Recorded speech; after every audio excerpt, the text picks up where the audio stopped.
તો અમરેલી જિલ્લાના રાજુલા તાલુકાના સાજણા વાવ ગામે અંદાજે 26 લાખના ખર્ચે નવનિર્મિત પેટા આરોગ્ય કેન્દ્રનું લોકાર્પણ ધારાસભ્ય શ્રી હીરાભાઈ સોલંકીના વરદ હસ્તે કરવામાં આવ્યું હતું. આ આરોગ્ય કેન્દ્રના નિર્માણથી સાજણા વાવ સહિતના આજુબાજુના ગ્રામજનોને ઘર આંગણે હવે આરોગ્યલક્ષી સુવિધાઓ મળી રહેશે. તો પેટા આરોગ્ય કેન્દ્રનું લોકાર્પણ થતા ડાયાબિટીસ, બીપી અને અન્ય રોગોનું નિદાન, માર્ગદર્શન અને પ્રાથમિક સારવાર સાથે જ આરોગ્ય કેન્દ્રમાં સરકારની યોગ્ય આરોગ્યલક્ષી સેવાઓ અંગેની માહિતી અને માર્ગદર્શન પણ મળી રહેશે. તેમજ આ આરોગ્ય કેન્દ્ર દ્વારા ગ્રામજનોની તંદુરસ્તી હવે જળવાઈ રહે તેવી ધારાસભ્યશ્રી દ્વારા અપેક્ષા પણ વ્યક્ત કરાઈ હતી અને રાજ્યમાં એક પણ વ્યક્તિ સારવાર કે દવાના અભાવે મૃત્યુ ન પામે તે માટે પણ સરકાર હંમેશા ચિંતિત હોવાનું પણ જણાવેલ.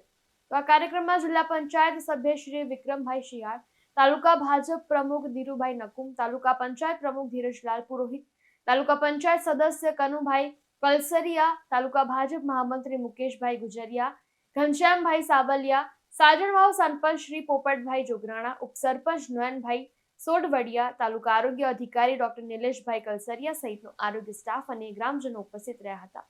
ઇમરાન શેખ સાથે ચક્રવાત ન્યૂઝ, જાફરાબાદ.